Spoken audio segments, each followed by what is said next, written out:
Hey, how's it going, people?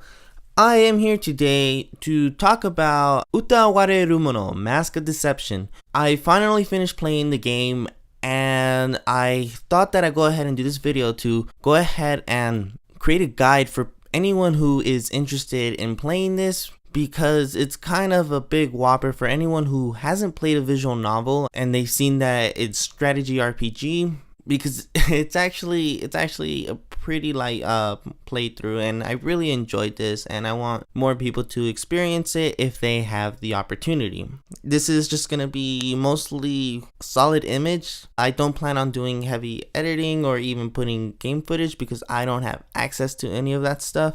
So I recommend just sitting back and listening to this if you're interested in playing this. And I'm going to go ahead and try to avoid spoilers. I went ahead and mapped everything out that I'm going to say, and I don't think that I'm going to get into spoilers, but if there is, I'll go ahead and warn you guys. So for anyone who's trying to get into this, this is a visual novel with strategy RPG elements. It's also one solid story all the way through, which means that there aren't multiple routes, there are no bad endings or true endings. It's just one story all the way through, and it'll set you up for the following story, because this is part one of a two-part story following the protagonist Haku. But Mask of Deception is actually part two of a three-part story in all of Utawarerumono. You don't actually have to have read or played through part one, which is just called Utawarerumono, but the characters from part one lightly come into play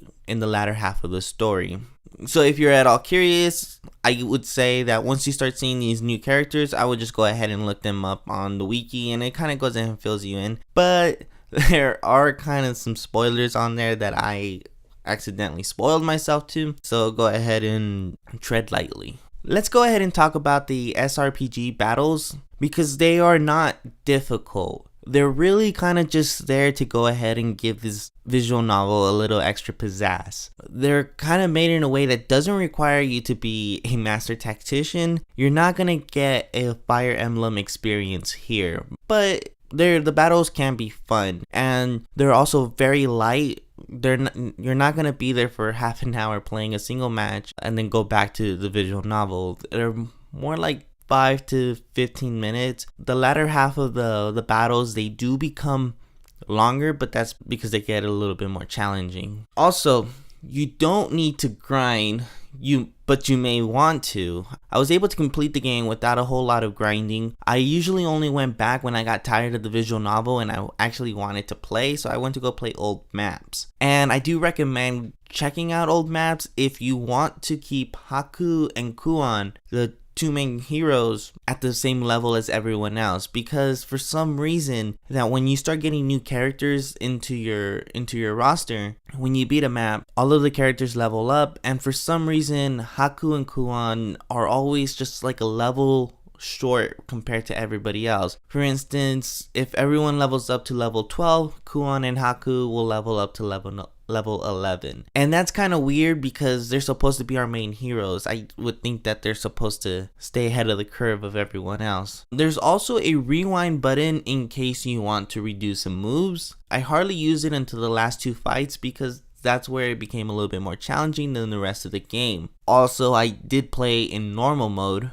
When you start with the visual novel, you're going to go for a little while with the visual novel. All of a sudden, you're thrown into a battle, and then you go back to the visual novel and you read for so long, and then an event happens and you're at the visual novel. Usually the indicator for this is when you start to see Haku, because Haku is the visual novel, the main character, so you don't see him during the visual novel, but as soon as you start seeing his characters show up and there's like little 3D models in the background of the game, that's when you know that you're more likely to go into battle. It doesn't always happen. That's usually the indicator that it is about to trigger a fight. And you'll go a while without an actual fight. You'll just have a pure visual novel experience for a few hours, and then all of a sudden you're back to reading the visual novel. In a lot of ways, you actually just feel like you're reading a digital novel because there aren't multiple routes. Now for the visual novel aspects. This is first and foremost a visual novel. So if you like reading, you're going to love this. This is actually a great story. It really encapsulates you. Parts throughout the mid-game, you're going to get a screen with a background and some boxes that have some setting names like campfire or bedroom at night, and Haku will say, okay, what's next? Those boxes are all to progress the story in whatever way you want to go first, but eventually all of the boxes will be read. If you want to go ahead and go to the campfire but you don't want to go to the river right away, you just go to the campfire, but eventually you have to go to the river and read that part of the story. And then once you read all of those boxes, you'll go ahead and progress with the main part of the visual novel until you go ahead and get to another what's next screen. Sometimes after finishing an event, you're taken back to the what's next screen with more boxes showing up, and it's a little jarring because usually when you finish an event, that box disappears and you're like, okay, well, I have 2 more boxes to read through. But then you go ahead and finish one box and then like 2 more boxes show up and you're kind of just like, what? I got more of these now? That's because you completed an event and it'll go ahead and trigger more box events. But like I said, eventually you gotta get through all of them. It gets kind of tiring, and that's what slumped me in the game because these are usually slice of life moments and there's an abundance of them. But if you want to have an idea of when these things start to kind of go ahead and if you want to know when these things are going to slow down and become less frequent, there's a event that happens. This is kind of a spoiler, so be warned. It's when the princess decides to pull a stunt. I mean, that's all I'm gonna say. There is an anime. The anime is called Utawarerumono, The False Faces. It's available on Crunchyroll, but the anime is not the superior form in comparison to the game. It's watered down and it skips entirely different aspects of the game. The anime is an entire adaptation of Mask of Deception, ending off where Mask of Deception finishes, but it's broken up to mostly the important parts of the game. You're going to miss some of the casual slice of life fun moments of the game, but you're going to get the overall narrative. So if that's what all you're interested in, then go ahead and watch the anime. There are a few things that are rearranged, so if you're going to watch while playing along, don't get confused because it'll most likely happen later in the game. All of that is slice of life stuff, so don't worry about being spoiled early. It's just something that happens. I looked online to see how long the main story will take, and it says that it's about 30 hours. It took me about 38, almost 39 hours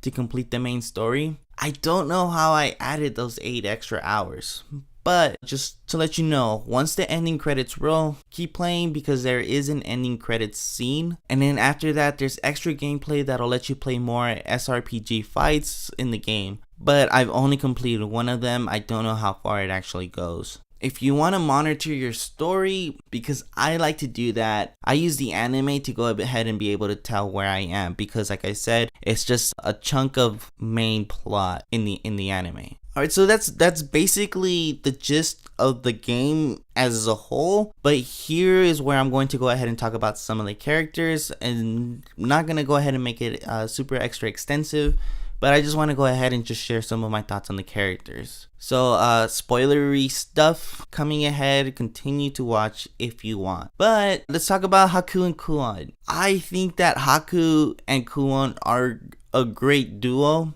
Haku is lazy and carefree, and Kuon makes sure that he doesn't get too comfortable. I really like that about the both of them. I like their dynamic. Haku is just interested in becoming rich and never having to work in another day in his life. At one point he's offered high military position and he's like, no, pay me out so that I don't have to work anymore. And usually Kuon goes ahead and takes whatever extra money he earns to make sure that he doesn't become like that. And Kuon she's a badass, everybody loves her, and all of the cast comes together, and they're all supposed to be very quirky. Haku's very much aware of this. He just straight up calls them weird.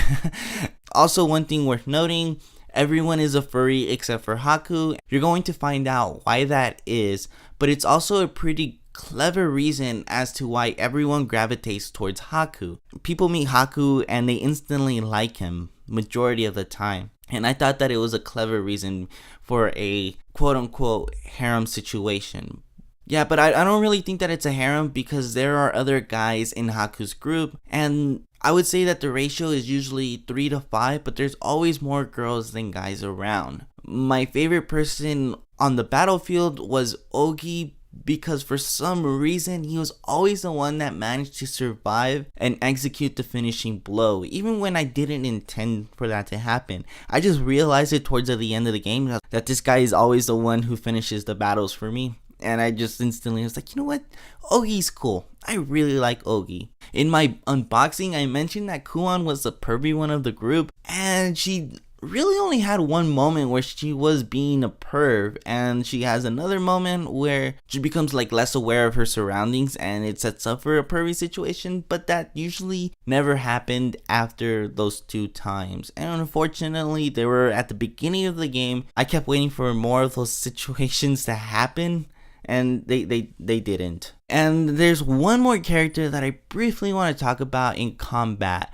I really liked her character in the visual novel, but in combat, I really didn't like her, and that was Atui. Atui comes across as like this wildcard fighter in the visual novel who's always just like, I love to fight, I'm gonna fight, hey, let me fight, let's go have some fun with these guys. Like, war is a game to her, and she just can't wait to get herself on the battlefield. And it becomes very frustrating because she's usually the one that dies first, and that's very, very annoying because I'm reading these passages where she's like, yeah, let's kill them, let's have fun, and then no, she KOs first. It was kind of annoying.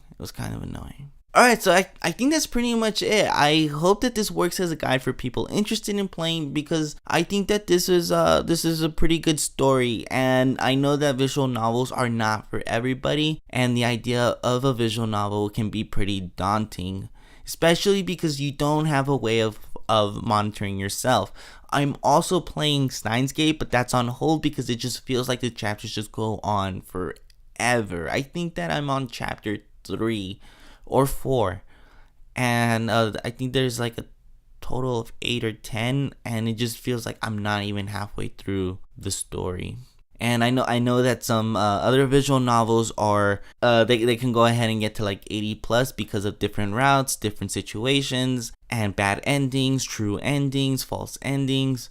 It gets like convoluted and complicated, but I think that this is a very good first visual novel for anybody who wants to go ahead and try their hand at it, because it's just straight about 40 hours. 30 is what's advertised, 40 is what I got. There's also a sequel that comes out in North America on September 5th. It's called Utawarerumono, Mask of Truth. That's supposed to complete Haku's story. It's supposed to pick up where Haku left off at the end of Utawarerumono, Mask of Deception, and it's supposed to finish from there. If you have played or watched the anime, let me know what you think of this. Thanks for watching.